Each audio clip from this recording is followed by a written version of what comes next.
Hello and welcome to the Truth from the Stand Deer Hunting Podcast. I'm your host, Clint Campbell, and you're listening to episode number 24. Phil has risen from the dead and is back for today's show. We're catching up on Phil's big update, talking turkey, and preparations for the 2017 season. From food plot updates, new gear, to training for adventure hunts. So stay tuned.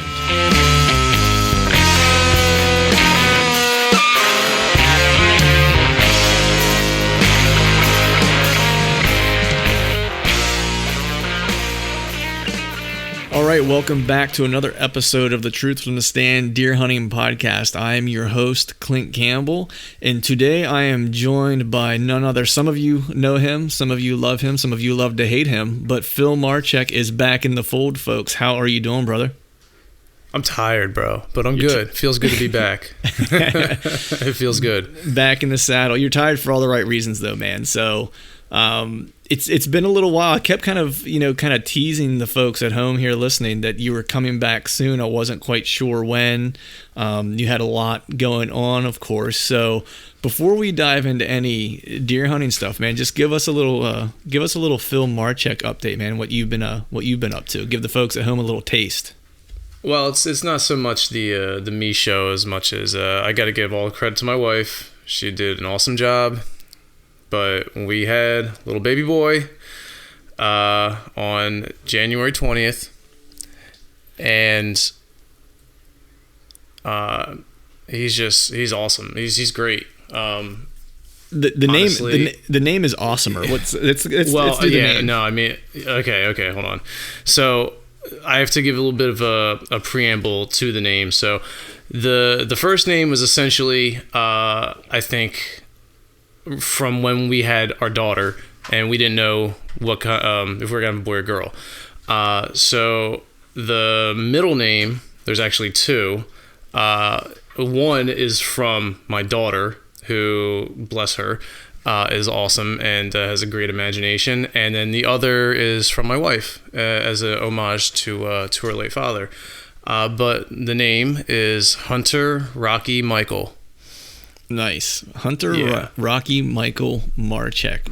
Marchek, that's Dude, like, he's either going to be like a bull rider or maybe a bank robbing bandit in Missouri during Billy the Kid times. If only we could turn back time, bro. I know. No, but I know you and I have kind of, we've talked a little bit via text and stuff like that. But, of course, congratulations to you and Thanks, Michelle. Thank you. You got the little gift that we sent, I think. I did. It's awesome. It's nice. Good. And definitely enjoying it. It's crazy. We've been really blessed with gifts that people have given us, and not only that, but just the well wishes and everything. It's been nice. Michelle's been off for a little bit, and she's not as excited to go back to work, but I'm sure as soon as she sees you, Clint, it'll put a smile on her face. Well, of course. I mean, that would be the only reason to go back to work, would be to see me again, because it's be real here. It's really all about me. That's pretty true. Yeah. Yeah. At least if you live in my house, one would think so if you talk to anyone else here. But no, man, congratulations. That's awesome. Thank you. Have you picked out a bow yet for him? That's the big question. Have we started that yet? And I haven't started that yet, primarily because I'm actually looking into one for my daughter. Nice. There you go. So that's happening. She's a little bit closer to that. So she's a little bit closer to that, and she's getting to be an age. I mean, she's not quite to the point of having something pretty major, but I think we need an upgrade from the little plastic one that she has. So, right, yeah. Time to make the upgrade. Anna, she's been shooting with me still. It's waned a little bit, I will say, like her enthusiasm for it. It really this time of year with her, with school and stuff like that, she has so much stuff going on with school, with gymnastics, and she's playing viola, and she's playing recorder, and she's taught herself how to play a piano, and she started picking up the guitar, and so on the weekends, whenever. So does she still go to school? Yeah, I know, right? I know. I look at her. Well, I get up in the morning and she gets up before either Megan or I, and I get up last in the house, of course, because I live right down the street from work and I don't have to be at the office till 9. And Megan usually is up just a little after 6, maybe 6:30 if she sleeps in a little bit. And by the time Megan gets up, Anna is already up, dressed, like in her room and playing piano or viola at like 6:05. Yeah, it's. I guess as long as it's muted, it's okay. Yeah, well, she's learned that during the morning, like Daddy needs his beauty sleep, and that he shouldn't be disturbed. Otherwise, he comes out a ugly, grumpy old man. So, in all honesty, you can't get that good looking off of only a few hours of sleep. That's what I'm saying. It's like this doesn't happen by accident, It doesn't. Like, it's hard work. Yeah, exactly. Yeah, it seems like I need to do more hard work then, because it's not working out for me. I got to find the magical elixir somewhere for that. Me, on the other hand, I'm a hot mess over here with no sleep. So right. Well, that's gonna be your MOA for a little while, my friend. I think the sleep deprivation. You're just scratching the surface there as far as sleep deprivation goes, I think. Yep. We had it really good. Ava was on a really good schedule, and then we just decided to have another kid. Yeah, well, there you go. Thought it was a good idea at the time. Yeah, it's like there's some days where you're like, can we figure out a way to put this thing back? That would just for maybe like a day or two, just so I could sleep a little bit. Yeah, no, he's been good though. We got a really good schedule, so good. Knock on wood. We'll keep it going. Yeah, the schedule is definitely key, but not to necessarily turn this into. We'll end up getting some hate emails on turning this into a parenting podcast. Come on, guys. Which I don't know that anyone would necessarily want to take parenting advice from either you or I. It would be repeat Father of the Year recipient over here. Yeah, I would say the advice would be questionable at best. In some states, may get you thrown in jail. In some instances. Yeah. This is not one of those states, though, thankfully. I know, right? We're in Pennsylvania, my friend, where anything goes almost. Right. So I think today, of course, Phil and I haven't had a chance to catch up in a little while officially on the show here. So I think today, Phil, if you are down with it, I think I just want to kind of do an update, man, and let folks know what we've been up to as far as, turkey hunting and what we're doing to get ready for the upcoming season, and any kind of plans and trips and stuff that we might have, and any type of food plotting kind of prep that we're doing for the upcoming season. So with that, I think do you just want to dive into a few of those topics? Yeah, buddy, let's do it. But before we hear about our updates, let's take a quick break to hear from our partners at Whitetail Institute of North America for the Whitetail Institute Food Plot Tip of the Week. Today, John shares a few things to consider when deciding between perennial and annual forages. All right, when you're talking about annuals and perennials, most folks know this, but I'll just throw it out there anyway. Annuals are plantings that are designed to last for part of a calendar year. It can be the spring and summer, or or say fall and winter, or fall all the way to spring. Perennials are forages that are designed to last from multiple years from a single planting. And they will do that if you're able to choose the right one. Mother Nature cooperates, of course, and you've got to remember that you've got to maintain that perennial each spring. You've got to spray it for grass, and you've got to mow it a few times, just shave the top off of it to stimulate it and help you with weed growth. Perennial forages are an excellent option. They serve as the basis for most larger food plot systems. A lot of folks will put in, say, anywhere from 60 to 75% of their food plots in perennials and the rest in annuals. That certainly is not a hard and fast rule. Anything you do, you're going to have to tweak it. The best plan is going to have to be tweaked when you see how the deer react. But by doing it that way, then you spend less time planting every fall, although you are doing some maintenance, and it turns out to be a lot more cost effective. When you look at the cost for a pound of protein from the forages over a 5-year period, with a perennial, and again, we're just making an assumption that the perennial and annual are putting out the same amount of protein. The perennial is going to be vastly less expensive per pound of protein. Perennial forages are also good if you have a larger piece of property.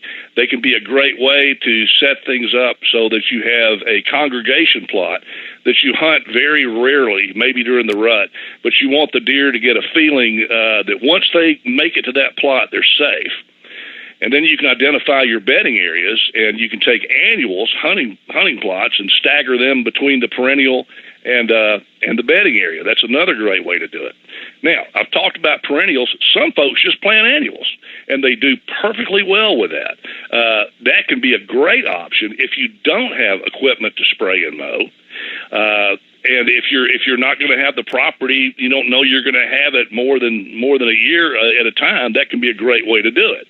It also, it may be that you don't have time to go up there and maintain a perennial for whatever reason. You can do just as well with all annuals if you get the ones you need that perform during the time you want them to perform. The most cost-effective thing to do, if you have the room, is to, as I said, run a good number of perennials, and then put the annuals, let them make up the rest, but put them out in an intelligent way so that during hunting season, those fast-growing annuals are going to be the places that you generally hunt. And that, folks, is the Whitetail Institute Tip of the Week. If you'd like to learn which annual or perennial products might be right for you, head over to whitetailinstitute.com to check out their product selector tool to determine which perennial or annual products will work best for your food plot needs. And now let's get back to the show. So with Phil's big update out of the way, everything else will kind of, be minor in comparison. But I'm gonna take a wild guess, since you have a 13-pound turkey in the form of a brand new child in the house. You may not have gotten out for turkey season yet, considering it just started gobble, here gobble, in PA. good sir. What's that? I said gobble, gobble, gobble, good sir. Nice. So I think that's correct. I have not been out for turkey season yet. Right. So I think I can give my update for turkey season. So I think a fair place to start is to say that if I were ranking my turkey hunting skills on a scale of 1 to 10, I would clock in at probably like a solid 6. Okay. Yeah, I would say my turkey hunting skills are marginal. It's one of those things. That's average. That's slightly above average, I think. Yeah, I can call, I can shoot. So I got those two things going for me. I can figure out where the birds are at, and I get into them. Last year I hunted with a bow during turkey season, which was a failure all the way around. The challenge is I don't get out a whole lot for turkey season, and I really use it as a means to kind of get out to do some deer scouting and take care of some other, what I'll call deer work activities that I can kind of bundle into a weekend. And usually turkey season while you're out, you might as well go hunt something.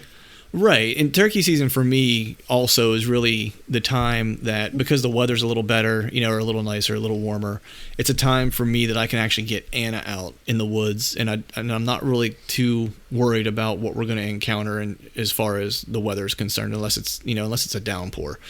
Right. So I really kind of use that time to get her out in the woods and have her have a little bit of fun and just try to make sure that it's fun for her. My enjoyment really is kind of secondary. In some cases we'll only get out for a couple hours, and then if we're at the cabin and she wants to help do stuff outside, then I just kind of make that the priority.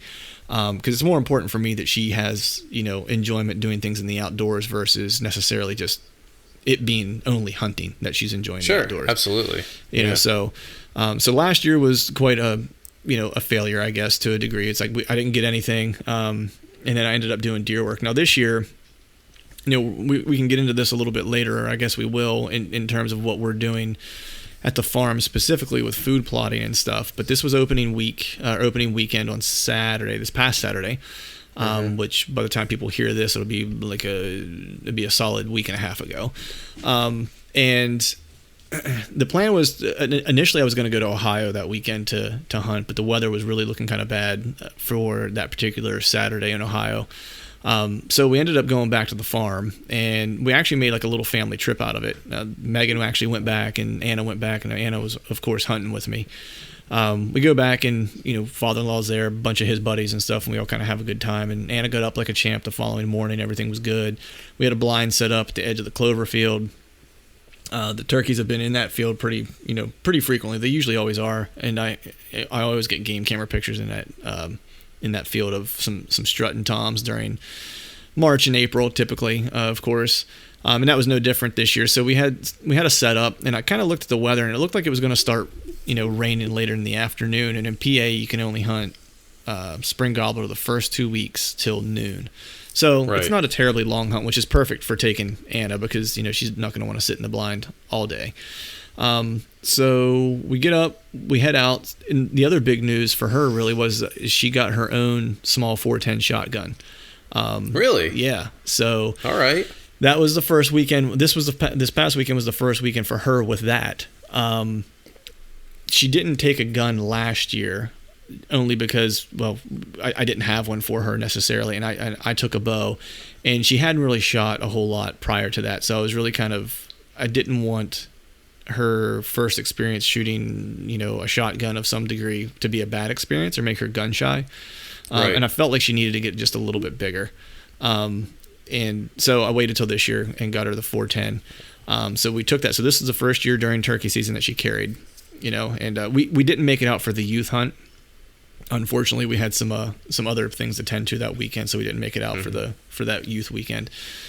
So we head to the blind, and we drive into the parking area right before you get to the field. It's an area I can park in. We open the door, and the turkeys are already gobbling. So she's already excited. Grab the guns, head to the blind. As we're walking to the blind, there's a fox running through the field that was sneaking up on my decoys that I had set up. And so that was kind of cool for her to see a fox kind of running through the field, because the clover's not too terribly grown up yet, because it's still kind of early yet, of course, for it to really be popping. And sure, yeah. So we make it to the blind, kind of get all set up, and I've already got birds chirping. I've got one behind me, I got one to the left, and one in front of me. And the one behind me was too far away, and he didn't really pay much attention to me. The one to the left, he was a player, but the one in front of me was the one that I thought we could get some action with. And we got, in the blind right before daybreak and start working the bird as soon as, they hit the ground, of course. And he was coming in, and you could hear him getting closer and closer and closer. And where we were kind of set up was on the one side of the field. And the field, of course, has a little crest in it. So we kind of set the birds up, or the decoys up, at that crest. That way anything that kind of hit the field, once they hit a certain point, should be able to see it. Worked the bird for probably, I don't know, on and off for like an hour or so. And he was closing the distance. I was trying not to be too aggressive because he was coming. I could tell he was getting closer and closer, so I didn't want to be too aggressive. And all of a sudden, like, the wind starts kicking up. And I'm like, man, is it supposed to thunderstorm? And so I decided, as the wind was kicking up, and I was like, it'll probably just be a light sprinkle. We'll be fine. The wind really started ripping, and I was like, man, I should probably check the radar real quick on my phone. And of course I look at it, and it's like the orange dot is like almost right over top of where we're at. And and I looked at the top of the blind and realized that, like, last year I forgot a bear had gotten into that blind, because I left it up whenever I left, and then there was a couple bears on the property, and so it had a few bear holes in it that we were definitely going to get wet. So Anna, of course, is like, Dad, it's going to start raining. So we pack up everything and we take off running through the field and get back to the truck, which she thought was kind of funny. So that was kind of cool that she got to do that, because she thought that was a big deal, that we were trying to, outrun the thunderstorm to a degree. Mm-hmm. And we got back to the house or back to the cabin, and it stopped raining, and she'd already kind of changed, and she, was reading a book and didn't really want to get back out. So I decided I was going to go back out, and I went back to the field where I was working that bird, and sure enough, I was walking through being really careful, and that was kind of like on the farm, you get to this one point at the bottom of that field is where you typically, when we turkey hunt, like, a lot of times we'll start calling from the bottom of that field, because it's really kind of the center of the property, and you can hear, basically all areas of the property. So if you're getting a response from something, you kind of know which direction they're in, and you can kind of start heading that way to kind of close the distance on them a little bit. So that was my game plan, and I was walking kind of slowly through the field, because I had a feeling that the bird that I was working, once the rain stopped, was going to come out into the field to try to dry off. And so I was being careful, but he was hidden behind this one tree that kind of sticks out into the field a little bit. And we both saw each other at the same time, so he took off running. I didn't want to chase right after him right away, so I kind of I worked my way down to one point and basically took a 3.5 mile hike to cut him off, only because I was just kind of seeing if there were any other birds, and I did a little bit of deer scouting while I was out. And right. I met up with him a little while later, and had him working again. Then it was getting pretty close to noon, and he just kind of shut down. And that was pretty much my turkey hunt, man. It was a lot of hiking that day, but I had a bird I got to play with a little bit. But I think more importantly too, at the same time, Anna had a good time and ran back to the cabin. And of course, told Megan about the. I saw a fox and there were 3 turkeys and Dad was calling them and they were all gobbling. That's cool. So she was. That's cool. Yeah, so she was super excited. And then I asked her what her favorite part of the day was, and she said all of it. So that was I think I got her still. Victory. Yeah, victory. Yeah. There it is.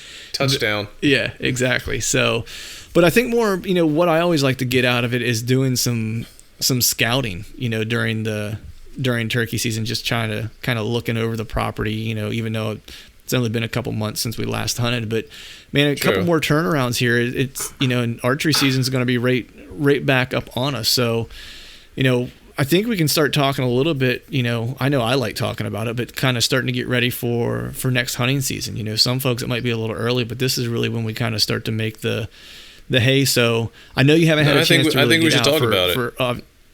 Yeah, let's talk about it. So I think we should talk about it, you haven't had a chance to get out, but that doesn't mean you haven't had an opportunity to think about the upcoming season. So the one question I have for you is, and I guess we can both kind of take it, but I'd like to hear your kind of perspective on it.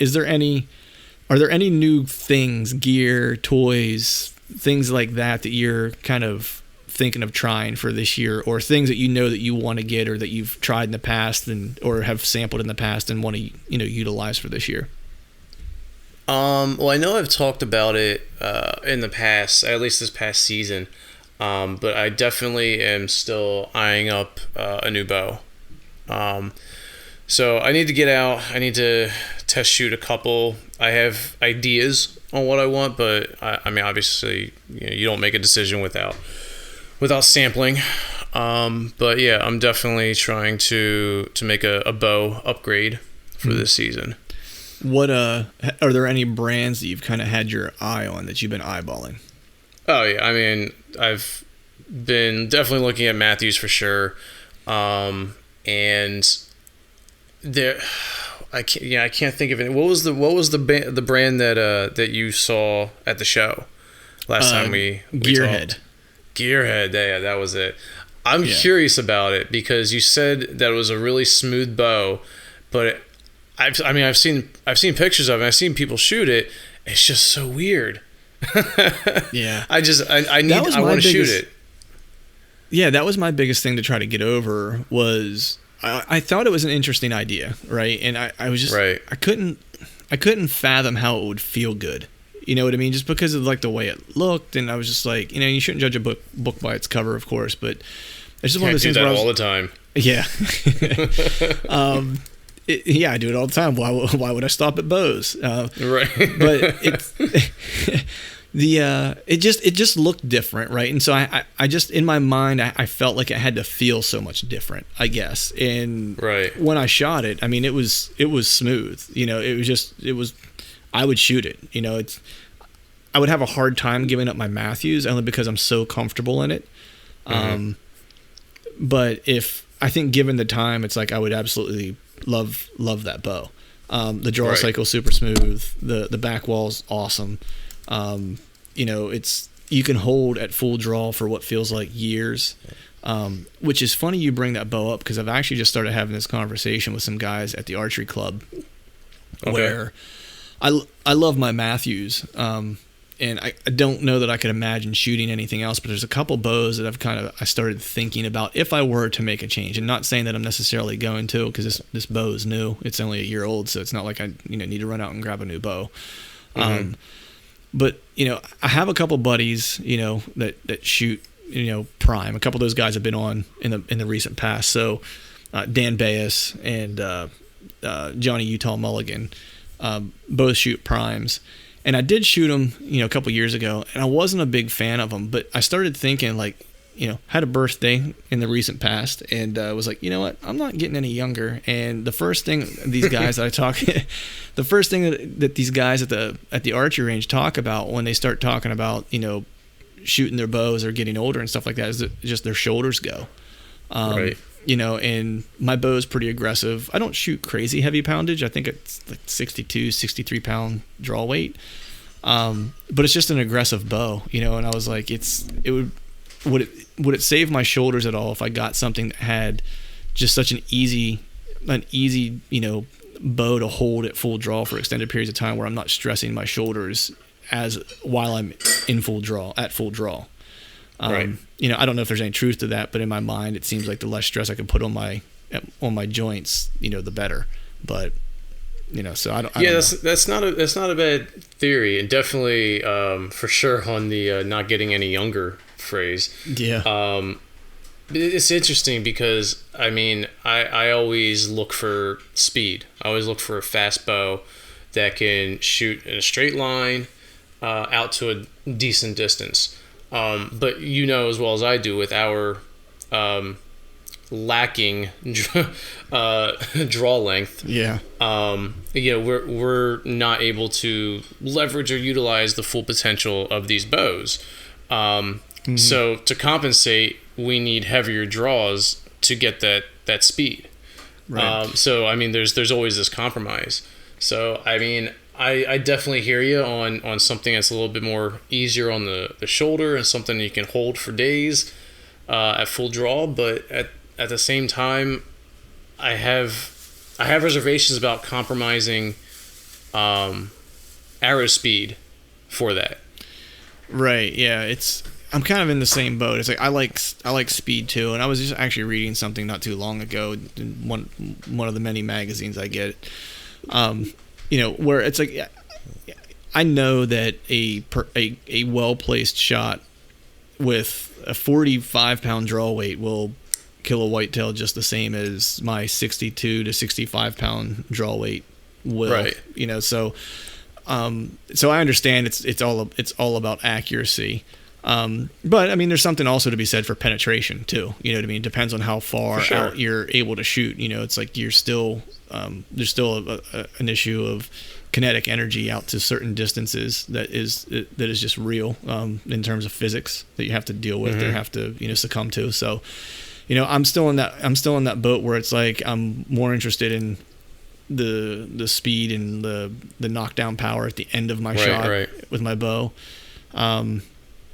Like you said, it's like if my draw length was longer, it's like, I would love to shoot maybe a bow that was a little less aggressive, that I could get maybe the full IBO out of the bow, because, it's like I'm shooting a Halon 5 and, I think its IBO is 350 or something like that. But I think when I put it through the chrono machine, it's like I was still, with my draw length and my poundage, I was still only hitting like 280, or 286 or something like that, or 290. I don't remember exactly what it was. So it's like I'm still not even hitting 300, which I know it's plenty fast enough to get the job done that I need to do. But it's the things that us vertically challenged fellas have to deal with are those short draw lengths. Short draw and basketball. Yeah, it was never basketball was never in my future. I never I was never delusional in that regard. Right.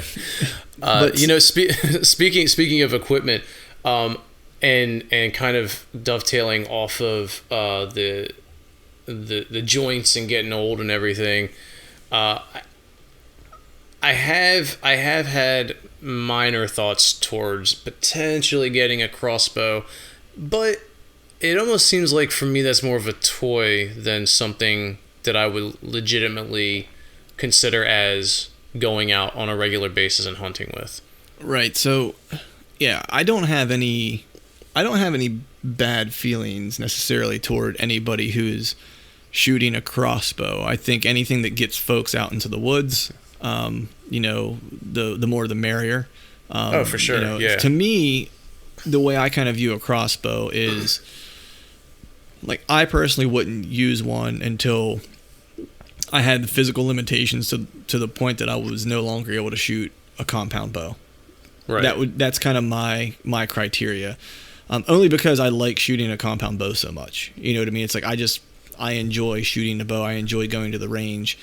For example, my dad just recently, like, he hunted some archery, when I was younger. He usually shot a traditional bow growing up, and then he hadn't shot in a lot of years. He shot at his house, but when I say shot, he hadn't hunted in a lot of years with a bow. He had still, shot pretty frequently at his house and stuff.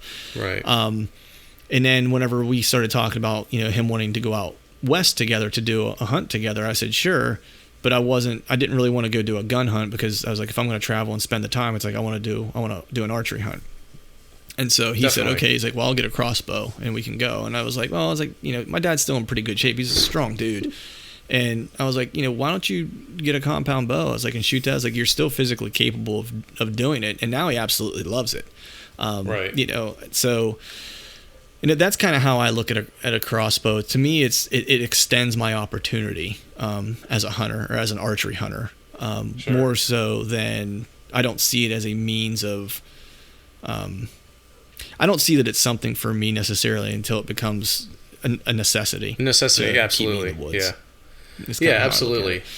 I mean, I would definitely put a new compound bow as priority, but I've always had an intrigue for a crossbow. I think just to shoot it, more or less for target, and just to have, which I know sounds like quasi, probably borderline super selfish, but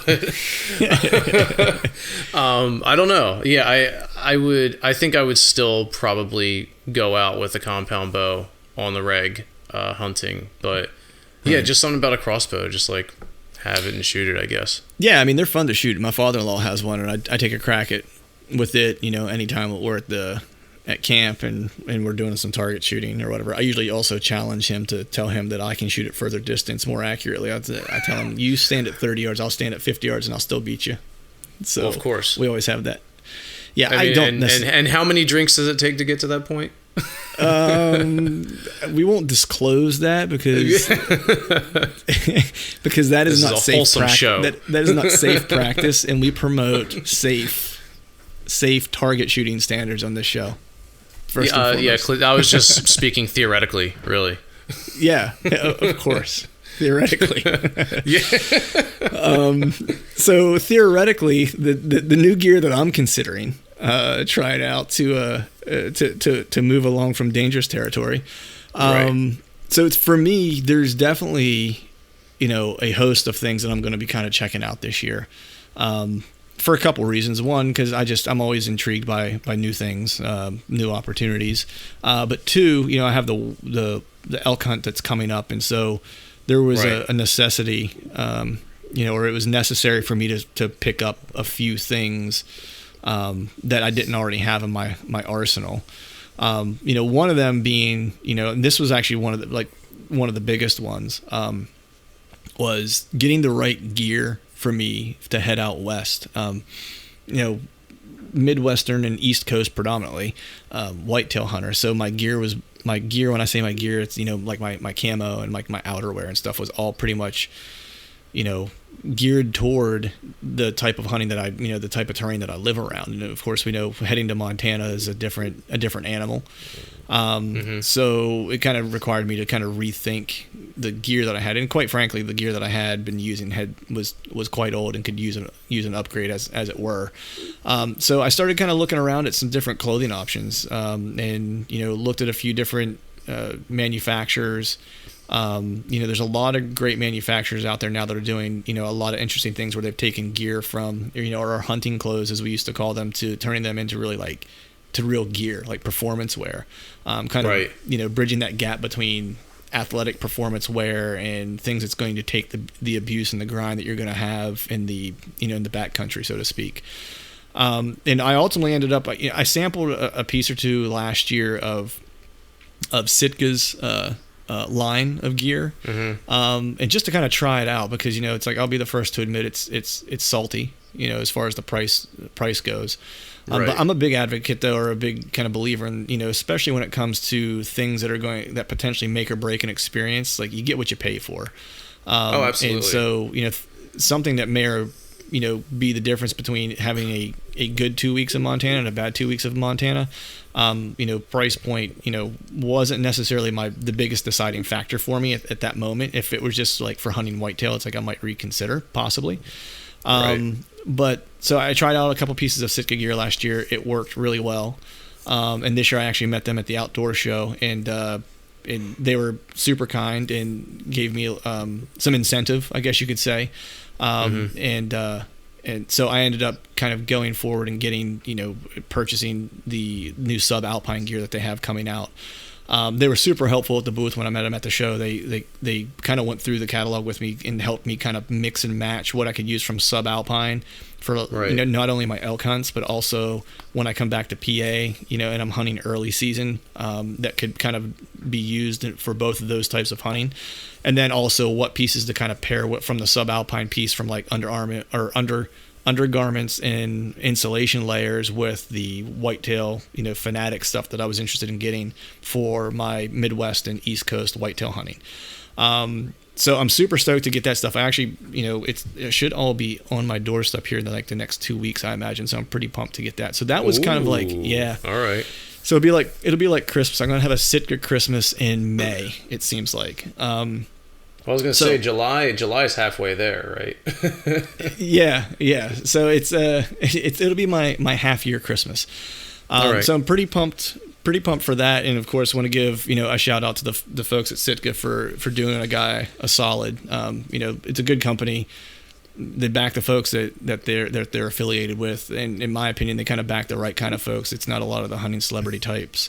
It's a lot of, grinders that are out there doing the right thing, and they're, interested in pushing forward the conservation agenda and, ethical hunting and stuff like that. So in my opinion, it's like, I'm happy to support and, I guess be part of the tribe, so to speak, to help push their message along and represent, I guess, to a degree. Sure. So we'll be getting that here in the next few weeks, and pretty pumped about that. The other piece that I picked up was the Onyx Maps app. I have a GPS, yes. a Garmin GPS that I'm taking. Yeah, so, I've never been out there before. I don't really know my way around. Going with a friend who's familiar with the area, of course, intimately familiar with the areas we're going to be hunting. But, of course, we'll be broken up. We'll hunt in groups. Some we'll split up. Some there's going to be 4 of us total going. But definitely needed to find a way to kind of wayfind my way around the mountain and so forth.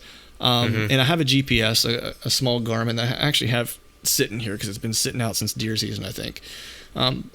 It's just the Trex 10. It's not anything super fancy. It's enough to get the job done. I used it this past whitetail season while I was in Ohio, and the batteries managed to die the first day I was there and get me lost. But other than that, it performed pretty well.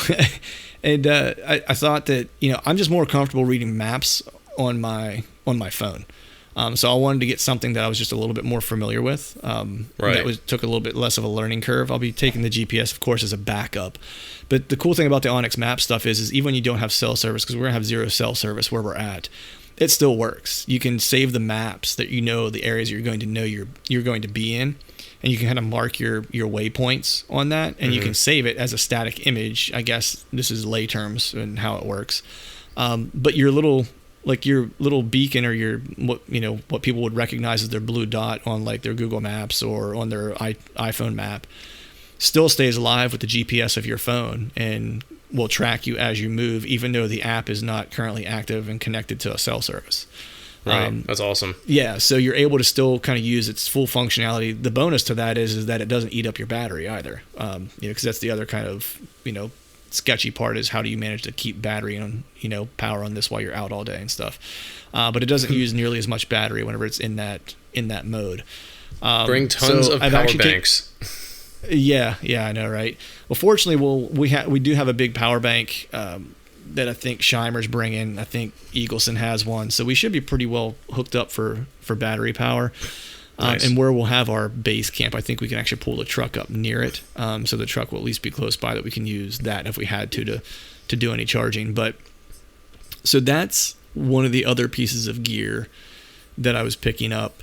The only other large piece, there's of course a lot of odds and ends and stuff that I need to get to kind of round it out. But the other piece that I think is critical that what I would call like my bigger ticket items for this year that I'll be trying out is a new pair of boots for the Western hunt specifically.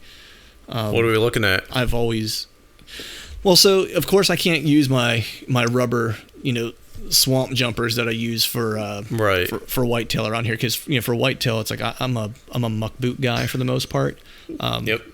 I like the way they fit. I don't ever have to worry about them being water resistant.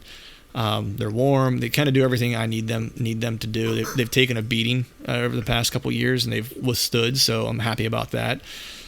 For me, we're going in early season, so I think our trip's from September 9th to the 22nd. So we're in that range where you're going to get like kind of all kinds of weather, right? So I was talking to Scheimer and Eagleson, and the first day last year that they hunted, because they hunt usually the same time frame every year out there, and the first morning it was in like the high 20s with snow when they woke up. But then, a handful of days later, they were hunting in 70-degree weather in the afternoon. So it's like you have to kind of manage that full range of weather you're going to encounter. I'm interested in keeping my feet light because of the amount of hiking that we're going to do.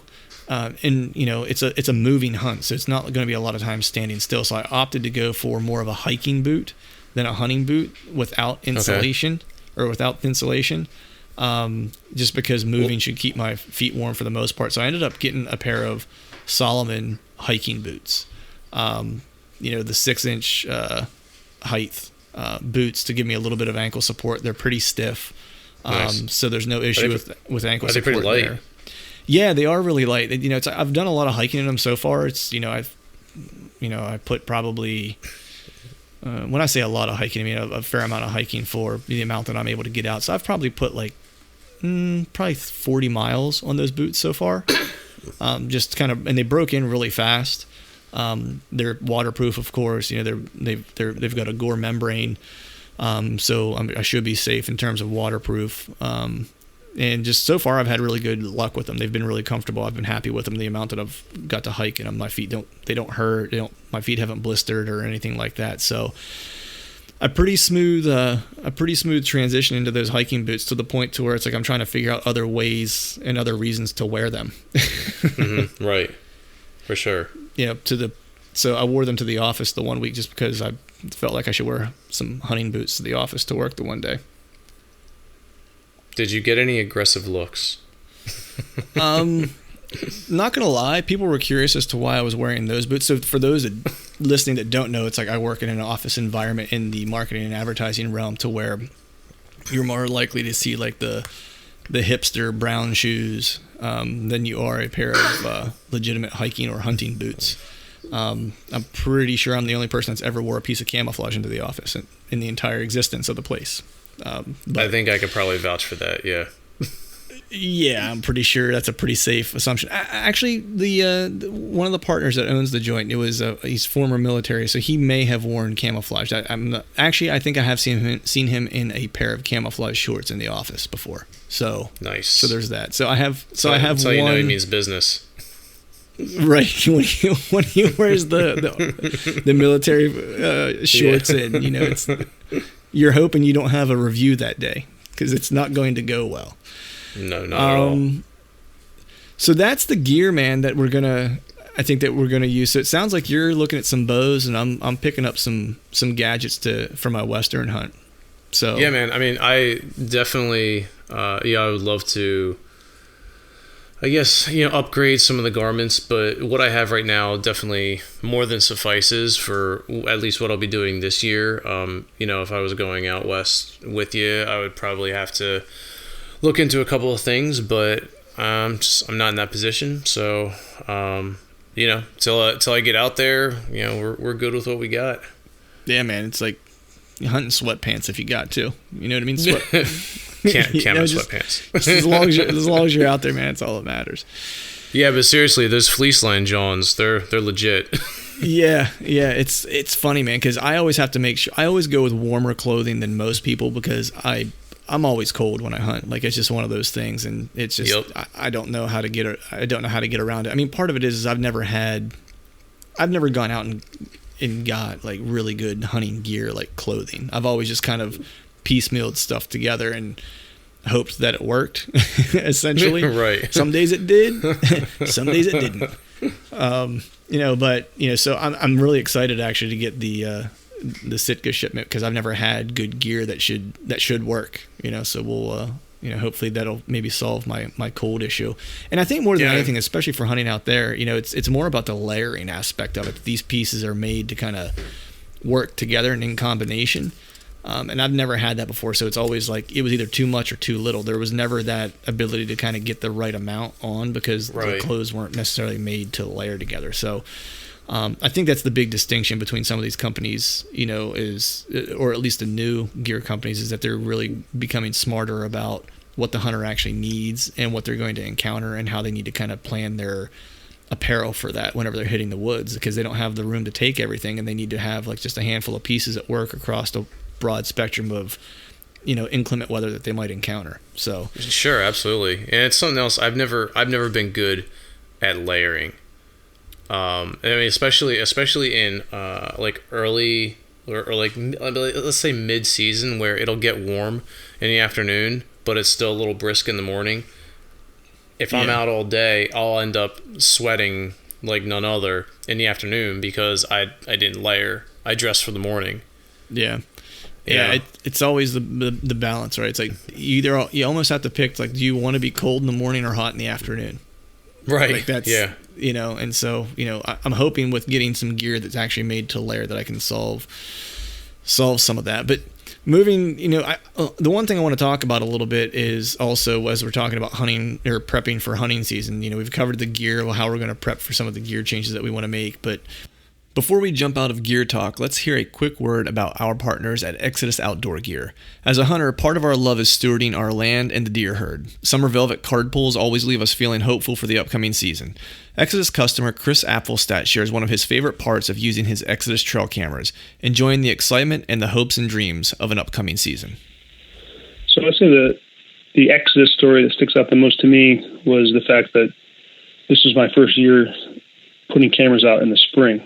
I'd only ever done it in season before, and I really put in a lot of extra time working on some lanes and some trails where I knew there were deer, but I was trying to help usher them in the right direction close to my stand, and getting the opportunity to watch over the course of the spring and summer the little nubs turn into antlers and the velvet get bigger and bigger was really, really cool. It was an exciting process, and just every time I'd pull the camera, I would get to compare and see how much bigger it got and look at the thickness of the bases and say, man, this guy's going to be awesome. And kind of learning about how to determine the age of a deer and the maturity level. But I'd say that was my most exciting part about using the Exodus camera, was getting to watch that development happen for the first time.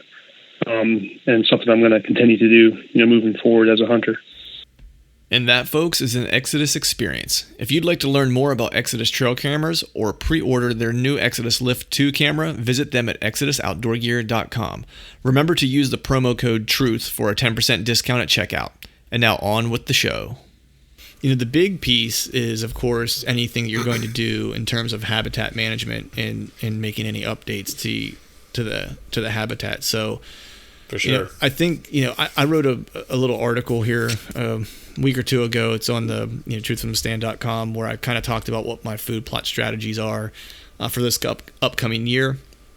And I won't dive into a bunch of detail, but for me, I think folks have heard me talk a little bit about the plots that we have, but it's changing a little bit because we have the farmer who leases our ground, who's taking all the corn out and he's putting all alfalfa in. So our green up and summer forage needs are really kind of covered, which was what our clover food plot was really doing. So now we're going to have probably something to the tune of like 20 acres of alfalfa on the farm.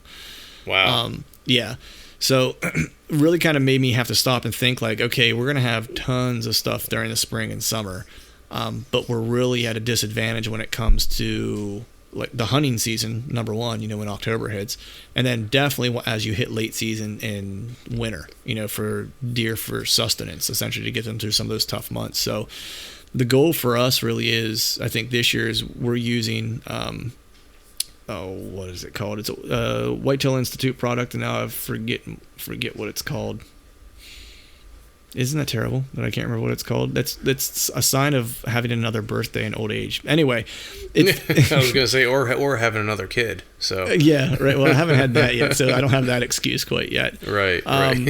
Pure Attraction. Sorry, Pure Attraction is what it is. So it has a variety of forage in it, and the goal really is to kind of take the food plot, the clover plot that's roughly 5 acres, and I want to mow and till strips in it. Vertically, that way, because the deer typically move horizontally across it. Yeah. So if I till strips in it, vertically, and plant the Pure Attraction in those strips, as deer cross the field, they should encounter a food variety during every time or every season that works for that time of year. Right. I think we talked about that before. We talked about how it's kind of this progression. Yeah. So there's never like a dearth of food.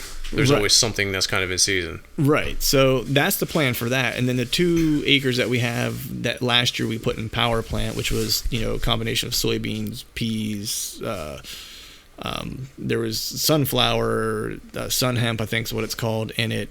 All kind of like a menagerie of things that really were really there for summer forage for the most part. That we're going to take and actually put the entire 2 acres of that in Pure Attraction. Then we'll probably overseed some tubers in it too, just to kind of give it a little bit more oomph for the late season. And then I know we have a plot at your place too. Yep. And then I know I have one new property that I have to kind of talk about with my dad's property. But your place, man, do you have any ideas where you want to put a plot? 'Cause I know we talked about wanting to use bow stand at your place because we're going to put a plot in, if I'm not mistaken, that we really just want to be able to hang a set over or hunt over, or maybe 2 small plots to kind of slow them down on their way through. Right. Yeah. Well, I mean, there is opportunity to put some small plots, albeit it's limited. I think the one was definitely by the pine trees that border close to where my parents' house is, right there where that one stand is. I think that would be a good opportunity. There's already a lot of traffic there, but they still forage in that area as well.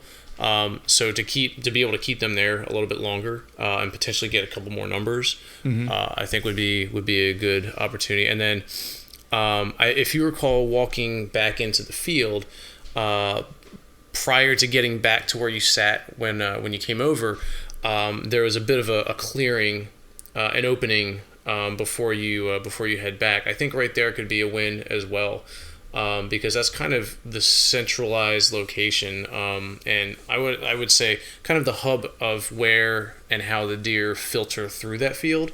They typically, if they're not coming through my parents' yard, they're going through that back area to get between the fields across the street and the woods and the hillside further up. Right. Yeah. I mean, I was thinking those exact same spots. The nice thing is too is there's already, I know when we kind of were walking around during late season last year, there's already a few really good trees in those locations to hang sets in. Which is totally. Which is what really appealed to me. There was kind of a nice setup. Not only did it kind of work out well, that, there was a place that we could easily kind of get a food plot in, but it was also, had a tree in it that was kind of perfect, ready made for a nice ambush set. I think what's interesting is that, a lot of folks out there think that, when you're doing food plots that you have to have all this acreage to do it and do it effectively. And I think what's cool is that, with your folks' property, you and I are kind of going in and we're going to do some stuff, and really you're kind of working with small parcels, a small parcel, you know what I mean? And it's just, there's things that you can do, if you place things in the right places and understand how the deer move through your small parcel and what you want to gain out of it. Because, I mean, you and I are both looking at it when we talked. It's like we're not looking for them to stand there and chow down. We're really looking just to slow them down. Yep. And make them stop, because you're already getting the movement through. It's just can you get them to pause and get their mind off of looking necessarily for danger and more on like, oh, I have good forage here. I'm going to eat now as I pass through here, versus kind of being on alert as they're moving through. Can you just kind of split their brain work there for just a split second to give you an opportunity to draw, or just slow them down for a second before they get behind some brush? It's like that's really what the name of the game is for those plots. And I think folks out there listening that don't have a lot of acreage, it's like, don't worry about it. Like, think about how you want to use it, and then just place it in the right place to kind of fit that need, and then just use the right forage. It's like, we're not going to go in and put in a bunch of clover and spend a bunch of money. We're going to put some stuff in that takes, you and I are going to walk in there with like rakes and hand tools and hand sprayers, and put those 2 plots in. Take a couple hours for us to get it done, but it's, I think it'll pay dividends in the end. Oh, absolutely. I'm actually pretty excited about it. I mean, all things considered, throughout that entire field, in almost every trail that they take, they're foraging in some way, shape, or form. They're always grazing and walking for the most part. During the rut, it's a little different. The big bucks will just kind of like, they'll come through, they'll bang around, they'll scrape up the dirt, and they'll go on their typical trails. But during like late season and even early season, they're going through and grazing, and it's a continuous graze. So if we get those plots in and give them a bit of a larger area to kind of come to and funnel into and just kind of stop for a second, that's going to be great. It's going to be awesome. Yeah, I really like the one that's over by the pine trees. Like, I see that as like a nice killing opportunity, just because the way that little area kind of bends around some brush, where it's not a circle, it's not a square, it's almost like a kidney bean shape, which is really kind of cool, because you can, as if you're playing the morning movement, which is coming from up above that stand down toward where I was sitting last year. If you're sitting on the other end of that kidney bean shape, it's like by the time they kind of round that piece of brush and get to you, you've seen them coming before they've ever had a chance to see you.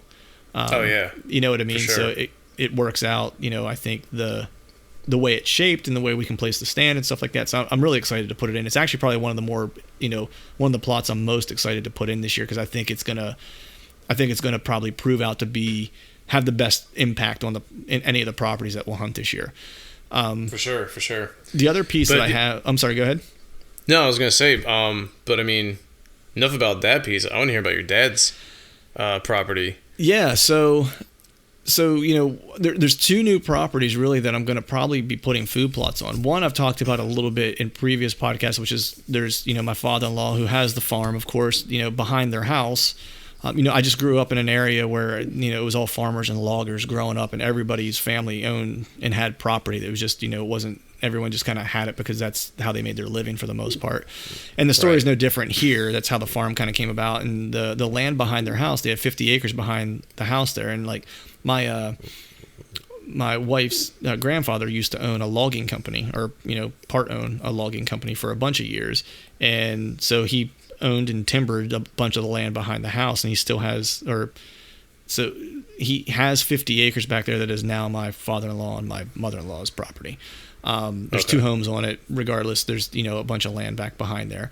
I've not really hunted it much. I hunted it once last year and saw a shooter 8, and my father-in-law hunted it just I think 3 days last year, and he saw what he would consider a wall hanger, and he's killed some nice deer in his day.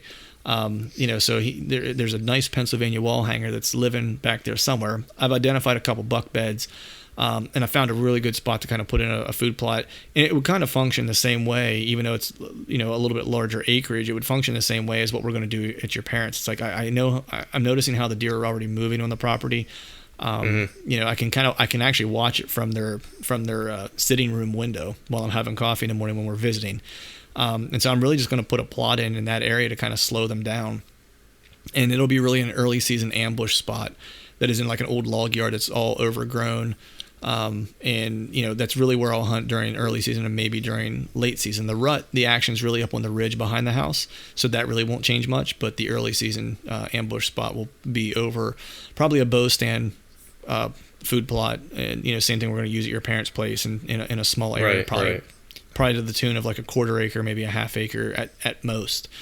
But then my dad also had been wanting, he lives in the Carolinas, and he's been wanting to pick up a piece of property here in Pennsylvania to hunt, just so you'd always have a place to go. He does come up and hunt public land and stuff like that, but he also, his company is based in Pennsylvania, so he travels up here pretty frequently. So he wanted a place with a cabin and stuff, and wanted a place where he could kind of come visit, and me and my sister could go there and spend some time with them, and them not have to necessarily always get a hotel every time they come up to visit. So he picked up a piece of property that my uncle owned. My uncle decided he wanted to sell it, and it's 56 acres, I believe. It's in a good area where in Pennsylvania it starts to get more toward the western part of the state, where bigger deer are more frequently killed on that side of the state.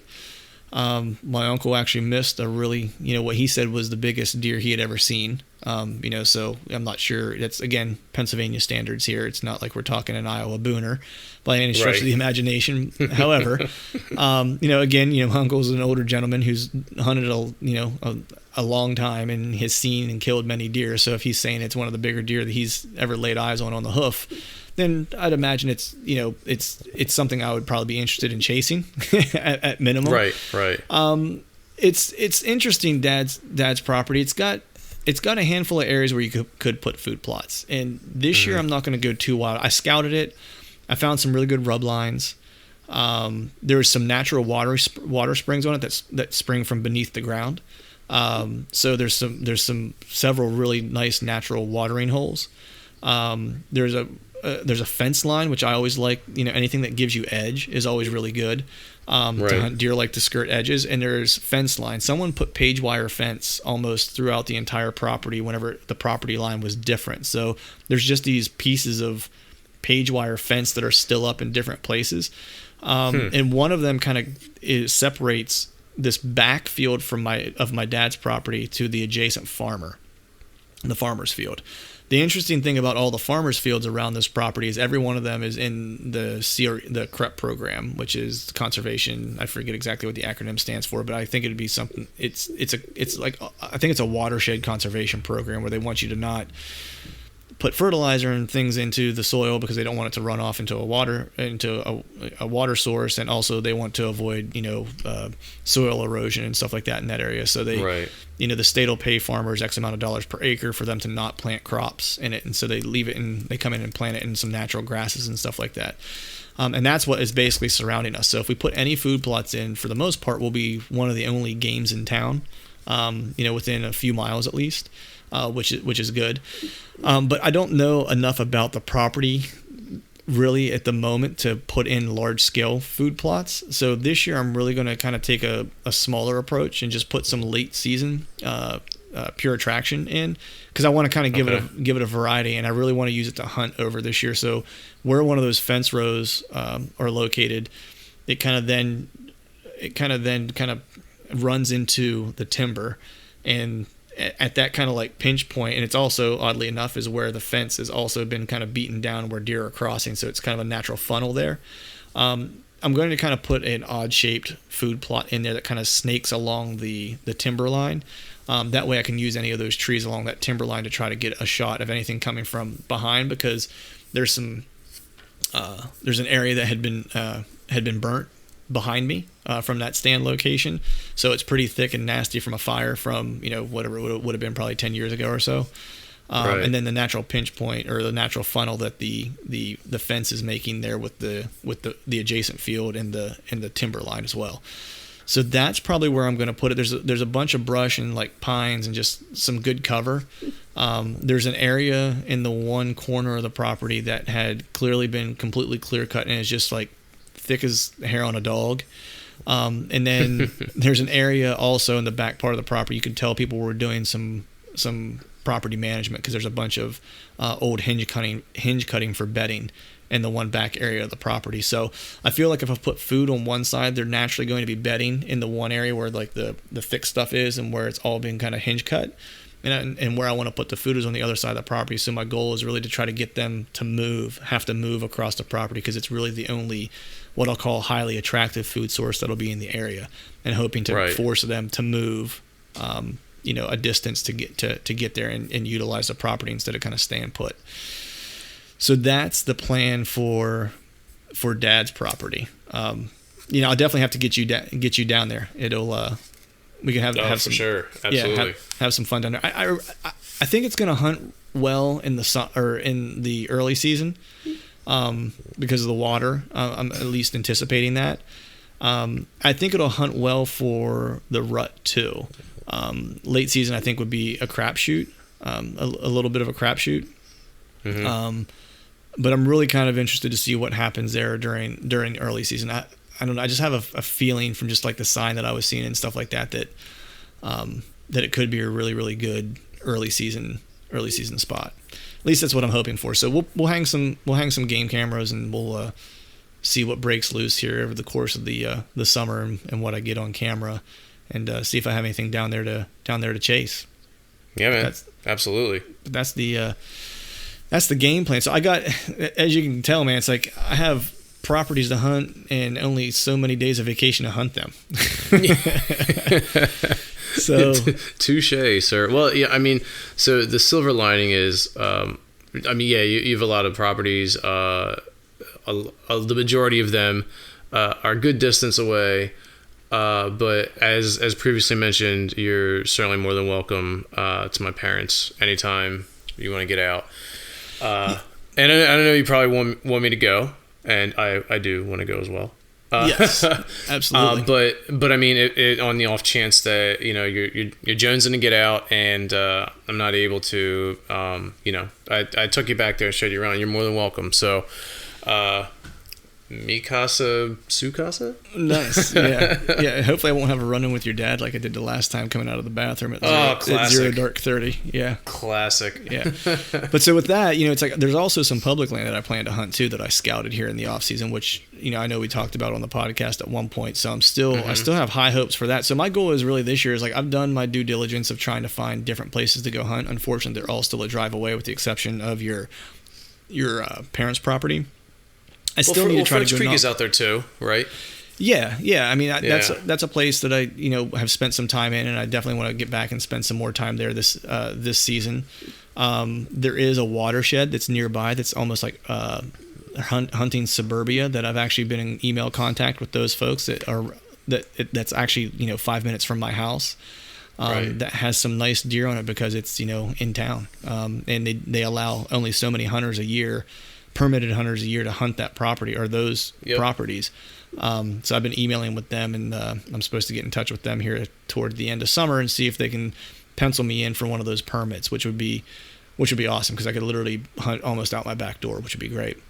That's awesome. Speaking of out of state hunts and states we're planning to hunt, there's this is the time of year, beyond the Montana hunt, there's some preparation to be done to kind of plan for any out of state voyages that you're making, and this is kind of the time of year to do it. So, Phil, what are your plans? Let me ask it this way: with the new one, right? With the little, is there any chance you think you might be doing an out of state hunt this year, or do you think you might have to play it closer to home this year? To be safe, I'm probably gonna have to play it closer to home. Although. I do intend to put in for the North Central PA elk drawing. Nice. So you go to Montana, awesome. I go to Central PA. Right. I mean, there's no guarantee with that as well either, but right. It does also count towards a preference point as well. So I'm definitely gonna put into that. I don't have any big plans for anything out of state unless something miraculously comes up. But what you were talking about, the watershed and getting a permit there, I've also kind of been thinking about some of the other parks around here that end up having lottery hunts. Mm-hmm. I know Tyler Park up near Newtown. They have a lottery hunt, but I think it's shotgun only. I have to double check that. But right. There's Neshaminy Park has a permit hunt, and it's archery. So I have a guy that I was talking to who did it last year, and I'm gonna reach back out again to see when that opens up, because I know it's gonna be after PA licensing for this year opens up, but I'm not sure exactly when. because you basically have to go to the park office and apply for a permit on the spot. Right. And it's kind of, it's first come, first serve. I can't remember if you need to actually take a course or not. Regardless, it's super close, which would be awesome. That means I don't have to get up in the middle of the night just to, drive to my parents to go hunting. But right. Yeah, I mean, that's pretty much, I think it's pretty much my agenda for this season, aside from getting out and doing some public land as well as, going up to my parents. So. Right. Yeah, I think the moral of the story there kind of is that, to have new experiences, you don't necessarily always need to go to a new state. There's always, that's the beauty of public land and public access, is that you can go to places, within your hometown that you may have never hunted before and have a different experience. A lot of times folks overlook those, especially those permitted areas where you have to, a lot of times all it takes is just asking for access and you get it. The watershed thing for me, it was just a guy turned me onto that last year. It was too late for me to get in last year. So I kind of started early this year hoping that I can get in. It's a place I've never hunted before. It'd be really cool to do it.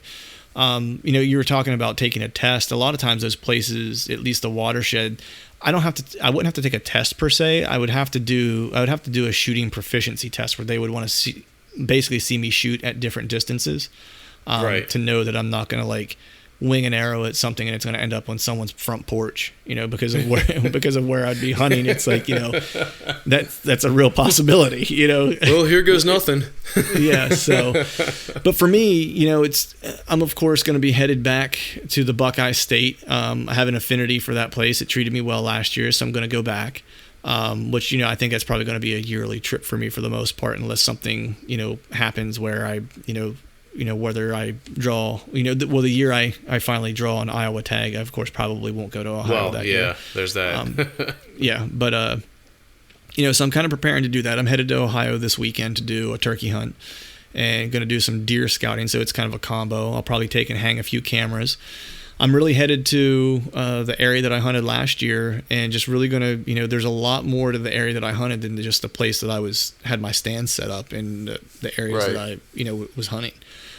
So I'm really kind of going back there with the idea of starting to assess the parcel of land at large versus the small kind of what I'll call the micro area that I was focusing on hunting, because I had, limited time last year to scout. And so now it's I'm not going to focus so much on that area because I know that particular area. So I'm going to basically take, a look at the other, however many, hundreds of acres are in that one block that I was on, and try to get to know that block more intimately so I can kind of figure out, I want to know why I was seeing what I was seeing is basically what it comes down to. It's I saw a lot of activity and I saw a lot of deer movement.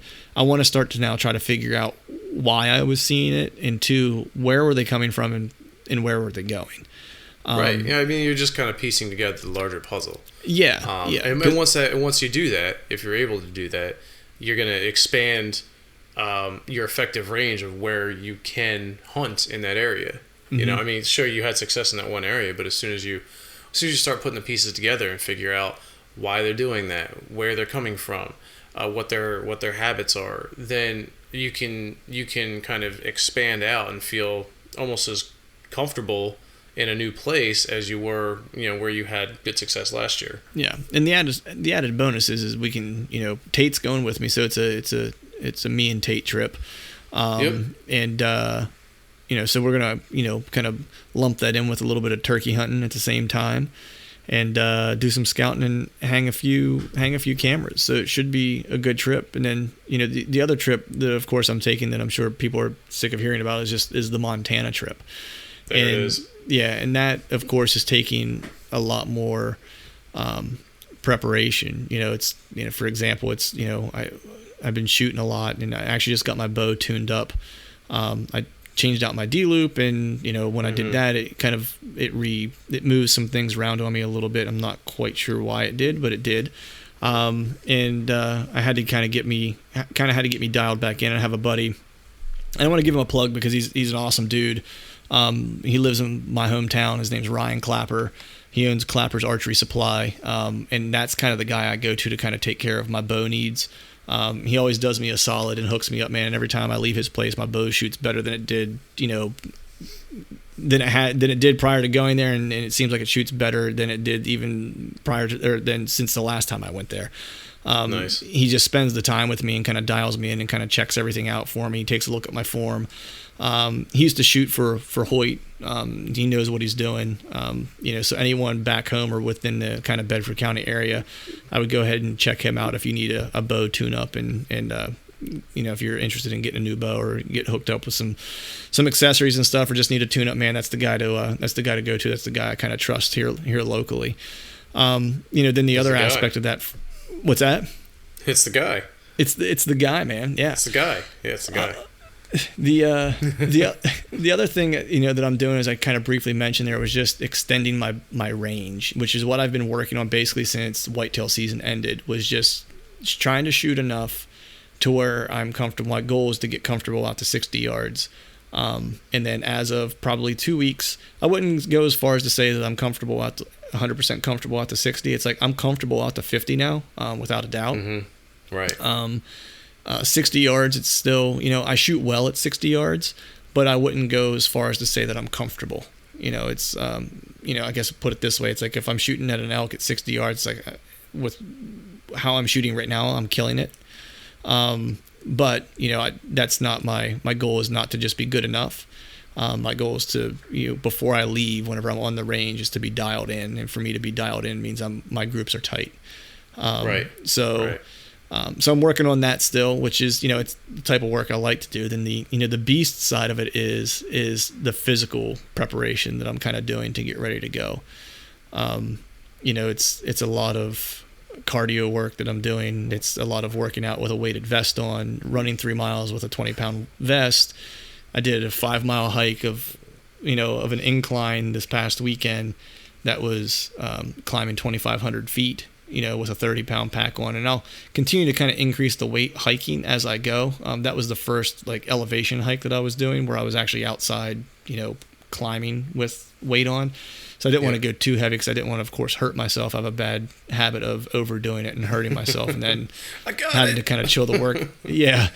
Having to chill the workouts, it kind of works in reverse on me. So, I went moderate to where I wanted some resistance to see how I could do. And it was a good hike. It wasn't anything crazy. It was a nice kind of test to see where I'm at. It didn't fatigue me necessarily. I was good to go. So I'll continue to kind of keep working on the physical aspect to make sure I can hang when I get to the mountains. I'd say the only parts that I'm really worried about, man, of going to Montana is just elevation sickness, like mountain sickness. I just don't want that to happen. I want, we're not going to have a whole lot of time to acclimate when we get there. So I just have to be mindful of how much I'm pushing myself, like the first day or two that I'm there, to let my body acclimate to the elevation. Right. But, yeah, absolutely. But that's, other than that, practicing my elk calling, which my wife loves. You should take that to work. What's that? You should take that to work. Yeah. Yeah, because that's how you start meetings. Yeah, dude, it would definitely get everybody's attention. It's for sure. Eagleson actually does elk calling at work. Nice. Yeah, so but he's also kind of crazy. Without a doubt. Goes without saying. Well, yeah, I mean he's right. He's a friend of mine, so it's like he's got that strike against him. We're all in the same group here. Yeah, exactly.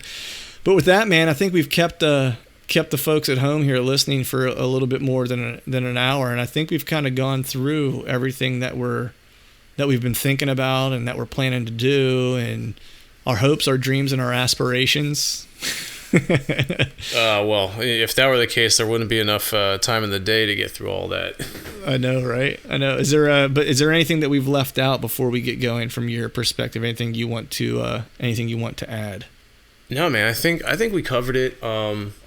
It's definitely great. I've been on a bit of hiatus with the kid and everything, so it's great to be back and doing this again and talking about this stuff. It's exciting, kind of gets the blood going, and I'm definitely pumped for this next season coming up. Yeah, I'm gonna. I know you are as well. Yeah, I was just telling someone the other day. I was like, I did a good job this year of like not getting completely pumped up, like in February. I was like, I managed to hold it off for like a few weeks. It wasn't until I think it was March. I was having a conversation with somebody and we started talking about deer hunting, and then it just, you know who it was? Eagleson called me. He called me one night to talk about elk hunting. Yeah. And like, I was just pumped up. Like we talked for like an hour and a half. It was like we were like two high school girls that went away to camp for the summer and didn't see each other all summer. It was horrible. I'm kind of even embarrassed a little bit to admit it. But I'd probably be a little embarrassed too. Yeah, well, man, I'm embarrassed about a lot of things. Like that might be the least of the embarrassment in my world. Different topic. yeah, exactly. This is PG. We'd like to keep that clean rating on the old iTunes if we could. But with that, before we completely run amok here, we should probably go ahead and let the good folks at home go. So with that, I think we'll go ahead and sign off. All right, folks, that is a wrap for today's show. I want to thank all of you for tuning in and giving me an hour plus of your day to talk deer hunting. I'm truly humbled by the number of people that have been downloading this podcast and can't thank all of you enough. And with that said, if you like what you're hearing, be sure to subscribe to the podcast via iTunes, Stitcher. You can, of course, hear us on Google Play as well. Also, please head over to iTunes and leave us a 5-star iTunes rating. We'd be very much appreciative of your review. And if you like us to answer any of your questions on a future podcast, or you'd like to recommend a topic for a future podcast, you can email those to truthfromthestand@gmail.com or click the email button on our Instagram account. And finally, I need to give a big shout out to our partners that continue to help us make this podcast possible: Whitetail Institute of North America, Exodus Outdoor Gear, and Lone Wolf Portable Tree Stands. And until next time, we'll see y'all.